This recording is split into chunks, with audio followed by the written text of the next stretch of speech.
Okay guys, welcome. आज हमारे साथ है करण राघव। अभी जो ईएसआईसी डिप्टी डायरेक्टर का पेपर हुआ था, तो उसमें करण गॉट सेलेक्टेड। ईएसआईसी डीडी का एग्जाम तो करण ने फाइनली निकाला ही है। इससे पहले भी करण क्वालिफाइड ईपीएफओ ईओ एओ पेपर जो कि 2017 में हुआ था। Not only qualified, he got all India rank 1 in that paper. आज हम करण से ईएसआईसी डीडी का तो थोड़ा समझ ही लेते हैं कि उसके लिए हम लोग क्या करते हैं। Let us also understand the entire UPSC recruitment exam story, ताकि जो बाकी लोग भी हैं, एडमिन ऑफिसर वाले हैं, by the way DRDO admin officer exam भी करण ने निकाला है। तो इन सारे एग्जाम्स की एक क्या पिक्चर है, क्या स्टोरी है, तो वो भी आप थोड़ा हम लोग करण से समझ लेते हैं। We have Karan with us today. Karan, welcome. Thank you. और just how does it feel? It feels good. It feels great.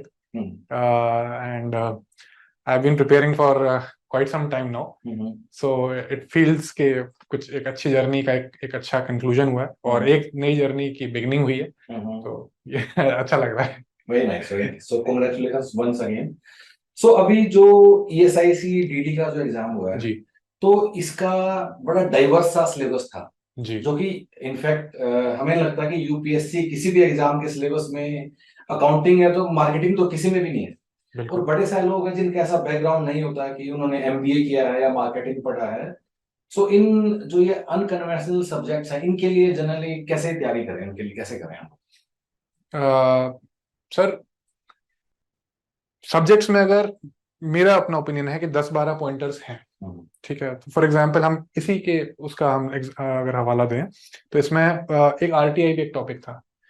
अब आरटीआई आप एक ऐसा टॉपिक है कि जो कि 2 दिन 3 दिन के अंदर you can do it very well. और शायद मार्केटिंग हो गया या फाइनेंस अकाउंट्स, इसमें शायद 15 दिन लग जाए। But interestingly round about question RTI से भी उतने ही आए हैं जितने कि अकाउंट से या मार्केटिंग से आए हैं। तो हमें ये समझना है कि इसमें हमें किसी भी सब्जेक्ट में पीएचडी नहीं करनी है। और मोर ऑफन देन नॉट सारे सब्जेक्ट्स का बेसिक्स तो कवर होने ही चाहिए। तो उस हिसाब से देखा जाए तो स्ट्रैटेजिकली अपने आप को अपना, मैं पहले भी अपने फ्रेंड्स से इस बारे में डिस्कस करता हूँ तो हमेशा बोलता हूँ अपना स्वॉट एनालिसिस कर लो भाई।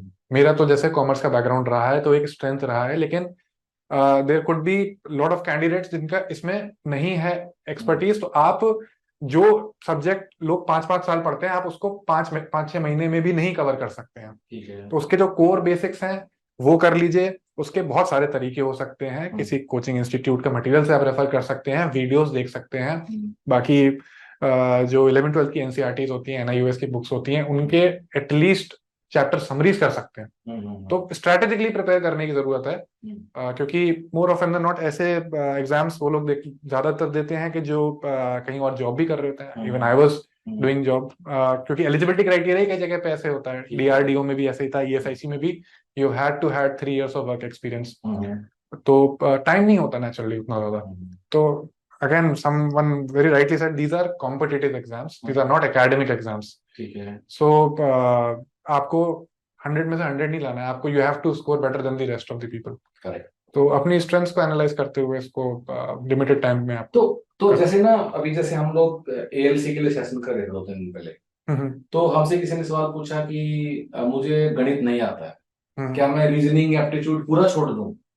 तो अब मतलब किसी भी टॉपिक को पूरा छोड़ देना इन वाले एग्जाम्स में, जहाँ की डाइवर्स सिलेबस है, 8-10 कीवर्ड होते हैं। ईएसआईसी में तो 13-14 कीवर्ड थे, एपीएफसी में भी 15-16 कीवर्ड थे। तो ऑल टुगेदर छोड़ सकते हैं क्या कुछ टॉपिक्स को, और छोड़ के एग्जाम में जा सकते हैं? किसी जैसे आप मैथ्स और क्वांटिटेटिव रीजनिंग की बात कर रहे हैं ना सर, तो अमूमन ये देखा गया है कि इस तरह के एग्जाम्स में 10th तक के लेवल के एग्जाम्स तक के क्वेश्चन ज्यादातर होते हैं। ऑल्दो अभी रिसेंटली एपीएफसी वाले एग्जाम में they were much more difficult and civil services के प्रीलिम्स में भी डिफिकल्ट ज्यादा थे। तो there is certain inbuilt unpredictability in whatever opinions that I am sharing right now. But more of an not 10th तक के भी अगर मैथ्स आपने सबने नेचुरली पढ़ा ही हुआ है, उसमें जो वेरी कॉमनली यूज फॉर्मूले होते हैं, आप स्फीयर्स के फॉर्मूले हो गए, क्यूब्स के फॉर्मूले हो गए, इनको थोड़ा सा आप 1-2 दिन भी आप रिवाइज करके चले जाएं तो सारे नहीं तो कम से कम आधे क्वेश्चंस तो आप किए जा सकते हैं। हैविंग सेड दैट, अगर आप बिल्कुल ही इस चीज के लिए अंडर कॉन्फिडेंट है कि नहीं कर सकते, बिल्कुल नहीं कर सकते, तो मे बी अगर 12 पॉइंटर्स हैं तो आप उसमें एक छोड़ भी देंगे तो इतना उसमें असर नहीं पड़ेगा, क्योंकि यहाँ पे रिक्रूटमेंट एग्जाम्स के जो क्वेश्चन पेपर्स होते हैं उसमें एक ही पेपर होता है। सो अनलाइक सी सैट, जैसे सी सैट में हमने देखा कि अगर आप नहीं करके जा रहे हैं मैथ्स तो आप क्वालिफाई नहीं कर पाएंगे। आपकी इंग्लिश चाहे कितनी भी अच्छी हो, आप अगर इंग्लिश के भी डिफिकल्ट क्वेश्चंस अगर कैट जैसे अगर आ गए और आप मैथ्स नहीं आप करके जा रहे हैं तो वहां तो आप डिस्क्वालीफाई हो जाएंगे आउटराइटली। तो यहाँ पे अगर कोई ऐसा स्टूडेंट है कि जिसकी मैथ्स बहुत वीक है, मैं फिर भी कहूंगा कुछ बेसिक करके चले जाएं। नहीं कर सकते हैं देन एटलीस्ट आपके पास फिर भी 80-90% सिलेबस है कि जिसमें से कि आप कवर अप कर सकते हैं जीवन। अच्छा, जैसे आपने 2017 में ईपीएफओ का एग्जाम निकाला, ठीक है, एंड देन उसके बाद आप काम कर, आपके बड़े सारे बैचमेट्स हैं वो भी एग्जाम निकाल के आए हैं।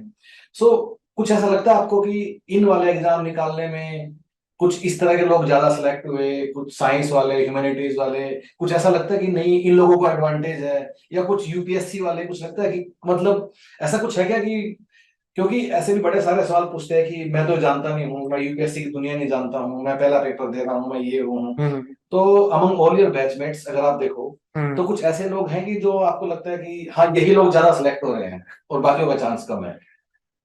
बहुत अच्छा सवाल पूछा सर आपने।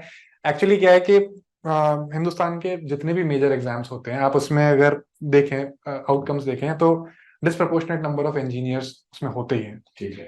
अब इसमें क्या इसलिए है कि इंजीनियरिंग करके वो ज्यादा स्मार्ट हो गए हैं? ये बाय द वे मेरे एक कलीग से उसको इंटरव्यू में पूछा कि आपने इंजीनियरिंग क्यों करी, आप क्यों ऐसा होता है कि इंजीनियर ज्यादा है?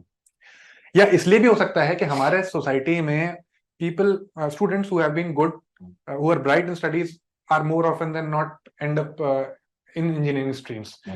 तो ये तो एक जाहिर सी बात है कि साइंस के और इंजीनियरिंग बैकग्राउंड के स्टूडेंट्स को एक ज्यादा उसमें बल्क में ज्यादा सिलेक्ट होते हैं। लेकिन मैं खुद इंजीनियर नहीं हूँ, मेरे कई सारे ऐसे हैं फ्रेंड्स हैं जो कि आर्ट्स से या कॉमर्स बैकग्राउंड से आए हैं। तो that is not a barrier at all, I don't think. Basic आपकी मैथ्स अगर अच्छी है, क्वांटिटेटिव रीजनिंग के आपने लॉजिकल रीजनिंग, क्वांटिटेटिव रीजनिंग के आप सी सेट की तैयारी अगर करी है, नहीं भी करी है तो भी it's not a handicap as such. Okay, तो अब जैसे 2017 में निकाला, फिर उसके बाद जॉब भी कर रहे हो, और अब सरकारी नौकरी आसान तो कुछ रही नहीं है, ठीक है, तो उसके साथ भी अब 2022 में फिर ये एसआईसी डीडी और फिर ये डीआरडीओ एडमिन वाला भी रिटर्न निकाला, ठीक है। तो जो लोग, और क्योंकि हम लोग ना कुछ सेशन करते रहते हैं, हर थर्सडे को हम करते हैं शाम को 6 बजे, सो मैं आपसे वो सवाल पूछ रहा हूँ जनरली जो हमसे लोग पूछते हैं, ठीक है। तो पहला सवाल होता है, मैं तो नौकरी करता हूँ, मैं क्लास नहीं लगा सकता, मेरे पास घंटे कम है, लोगों की फैमिली कमिटमेंट्स भी हैं, तो मतलब ऐसे में फिर क्या हम लोगों को सलाह दे सकते हैं कि जो ऑलरेडी काम कर रहे हैं और उसके बाद कुछ एस्पिरेशन है कोई एग्जाम निकालने की, चाहे वो प्राइवेट सेक्टर में काम कर रहे हैं, ऑलरेडी कोई सरकार में एक साथ काम कर रहे हैं, तो कैसे, how can we manage everything? या फिर सब छोड़ वोड़ के करना पड़ेगा जो कि आपने नहीं किया, तो क्या कर सकते हैं उसके लिए? नहीं, मैंने सर अपने इनिशियल जॉब के इनिशियल 2 साल मैं I continued with my civil service preparation also, और उसमें बहुत अपने एफर्ट मैंने उसमें इन्वेस्ट किए। नहीं हुआ वो, but during that phase I realized कि टाइम ना बहुत एक सब टाइम ही सबसे बड़ा लिमिटेड रिसोर्स है, और उसमें सब सारी चीजें मैनेज करनी है। तो मुझे I can not afford to spread myself too thin. मैं अगर हर एग्जाम देने लग जाऊंगा, सिविल्स भी दूंगा, स्टेट के पीसीएस एग्जाम्स भी दूंगा, जहां पे नेचुरली कंपटीशन भी कहीं ज्यादा है, मतलब I am competing against someone who has 24 hours to their disposal. तो मैंने एक टाइम पीरियड के बाद छोड़ दिया वो, जबकि मेरे अटेम्प्ट्स उसमें बचे थे। आई रियलाइज्ड कि मेरे पास लिमिटेड समय है जिसमें मुझे नौकरी भी करनी है, घर भी अपना, वहां पे अपनी पूरी एनर्जी लगानी है। तो वो मैंने फिर क्विट कर दिया वाला रास्ता।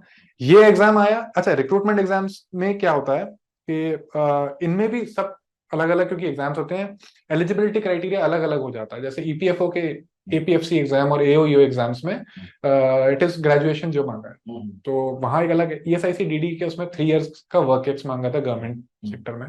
तो आई रियलाइज कि यहाँ पे I can crack it easily, मतलब इट इज सिंपल मैथ्स है ना सर।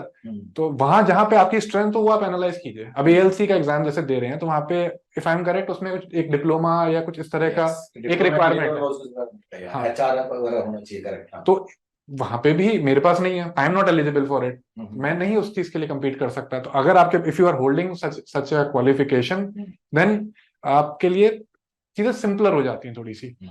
और फिर तैयारी अगर कैसे करनी है उस पर अगर हम बात करें तो मैं फॉर एग्जांपल कभी भी ड्राइव कर रहा होता था तो अपने जो भी वीडियोस क्लासेस के होते थे या कहीं से मुझे मिल गए उसको मैं प्ले कर लेता था। जैसे उसमें एक टॉपिक कंप्यूटर्स का टॉपिक था तो वो मुझे याद है मैंने गाड़ी में बैठे बैठे ही सुना है, सारा उसी में कर दिया। उसी में हो गया था कवर। और हो जाता है अगर हम अपना समय निकालें दिन में तो समय निकालना चाहें तो बहुत आसानी से निकल आता है। आप अपना नेटफ्लिक्स का कंजम्पशन थोड़ा कम कर दो, नहीं नहीं आप अपने मोबाइल पे there are certain apps that track your digital wellbeing, so they can you know share कि आपने दिन भर में इंस्टाग्राम पे कितना ब्लाइंड स्क्रोलिंग करी है, डूम सर्फिंग करी है। तो वहां से मैंने टाइम चुरा चुरा के थोड़ा मिला। एंड एग्जाम से एक महीने पहले मुझे इतना I had the support of my my colleagues and my seniors that मैंने एक महीने का उस टाइम पे छुट्टी ली बकायदा और फिर तैयारी वो एक फोकस पीरियड में करी। तो उसका नतीजा भी अच्छा निकला। एग्जाम से मतलब 15-20 दिन, एक महीना, तो वो एक आपको एक डेडिकेटेड एक फोकस्ड आपका लास्ट मिनट एफर्ट जो होता है उससे भी कुछ तो मिलता ही है। तो इंटरव्यू की तैयारी के लिए क्या कर सकते हैं? इंटरव्यू की तैयारी इंटरव्यू की तैयारी शायद ऐसी चीज है कि जो कि आपको शायद रिटन एग्जाम से पहले ही, it's a life long journey and there could be certain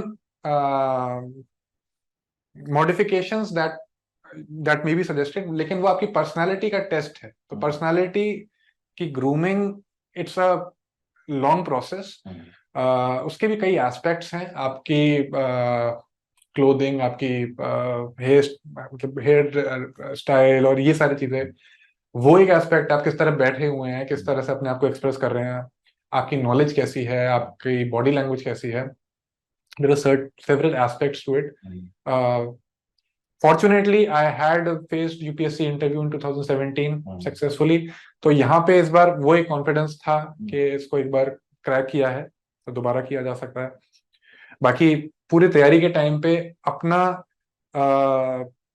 educational background, अपना पर्सनल बैकग्राउंड, आप जैसे मैं I was working my organisations annual reports, their vision plans for the future, जिस ऑर्गेनाइजेशन में जाना चाहता हूं मैं उसका क्या प्रेजेंस है, उसका क्या इम्पैक्ट है। सर ये तो आप कई बार मुझे भी अपने एडवाइस किया, and very rightly you mentioned it, कि जो मैक्रो पिक्चर है आपके ऑर्गेनाइजेशन की उसका क्या इम्पैक्ट है देश में, और आपने वहां पे रह के क्या इम्पैक्ट क्रिएट किया है, या जहां आप जा रहे हैं वहां पे आपके लिए क्या प्लान है और वो कैसे अलाइन करता है, उसका एक मैक्रो पिक्चर चाहिए। आपकी बहुत टेक्निकल डिटेल्स ना वो सुनना शायद चाहते होंगे, और वो थोड़ा पॉइंटलेस भी है क्योंकि वहां हम कोई इंटरनल डिपार्टमेंटल हमारा इंटरव्यू नहीं है। तो I think that is very important to have a macro picture of what's happening around you. Very nice. तो and it's a concluding question, बाकी आप जो भी शेयर करना चाहो, कि यूपीएससी के जो आरटीज है, रिक्रूटमेंट एग्जाम है, अब जैसे एएलसी होने वाला है, इसके बाद डीआरडी एडमिन ऑफिसर होगा जो जो आपने भी पास किया है, या फिर कल को दोबारा से एपीएफसी या ईएसआईसी में से कुछ आता है। सो मतलब इसकी प्रिपरेशन में ओवरऑल क्या 3-4 चीजें हैं जो आपको लगता है कि, and are they, if they are different from civil services, if they are, या फिर इसकी तैयारी के लिए क्या आपको लगता है कि क्या स्ट्रेटजी होना चाहिए इन आरटीज के लिए? एंड मैं बार बार आरटीज वर्ड इसलिए यूज कर रहा हूँ ना कि पर्टिकुलर ईएसआईसी की बात करने के लिए, क्योंकि आपने कई सारे एग्जाम निकाले हैं, so you have that overall flavour कि ये मतलब हो क्या रहा है इन वाले एग्जाम्स में। ओके सर, कुछ तो बेस प्रिपरेशन है जो कि आपको हर एग्जाम में काम आएगी। It's like cooking a dish.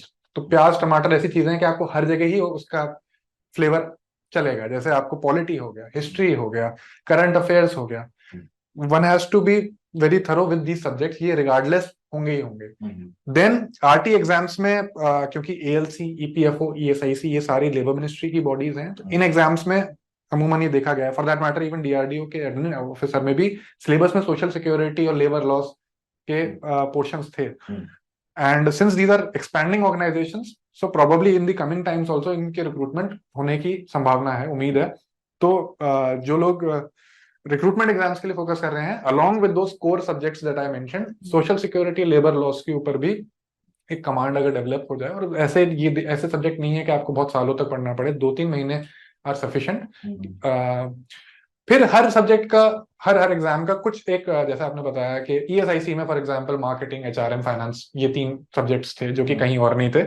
तो ये मैं एडवाइस करूंगा कि जब किसी भी एग्जाम का नोटिफिकेशन निकले, उसके तुरंत बाद आप इस चीज की तैयारी कर सकते हैं, क्योंकि नोटिफिकेशन के बाद भी अराउंड 4-5 महीने का समय मिल जाता है। एपीएफसी भी मार्च में जैसे उनका नोटिफिकेशन आया, जुलाई में पेपर हुआ। So for those remaining subjects that are not covered by unique subjects, उसमें 3-4 months I think are sufficient. Very nice, okay. So anything else बाकी जो शेयर करना चाहो लोगों के साथ? आई थिंक इंटरव्यू की अगर मैं बात करूं, I was a little apprehensive कि मैं ये चीज पढ़ूं या वो चीज छोड़ दूं। काफी कुछ मैंने पढ़ा भी था, तैयारी करना भी चाहता था अच्छे से। I wanted to be my, I wanted to present my best self, my most knowledgeable self, but then I realize that the limits of my knowledge are finite and ignorance is unlimited. And that was a very liberating thought for me. कि मैं कितना भी पढ़ लूं, मेरा अज्ञान हमेशा मेरे ज्ञान से ज्यादा ही होगा। तो मैं उस चीज की टेंशन ना लेके अपना एक फ्री माइंड से गया, और इंटरव्यू में मैंने ये रियलाइज किया कि मुझे सबसे इम्पोर्टेंट चीज जो है, if I have to be a salesman, if I have to be a salesperson there, wanting to sell my skills and my myself there, then the most important skill of a salesperson is to have good listening skills. तो उनकी बात सुनना, उस पे ponder over करना, और उस पे सकारात्मक अपना अप्रोच रखना, वो बहुत इंपॉर्टेंट रहा। एंड अच्छा रिजल्ट रहा, तो अंत भला तो सब भला। So guys, so Karan, thank you so much. Thank you for your time.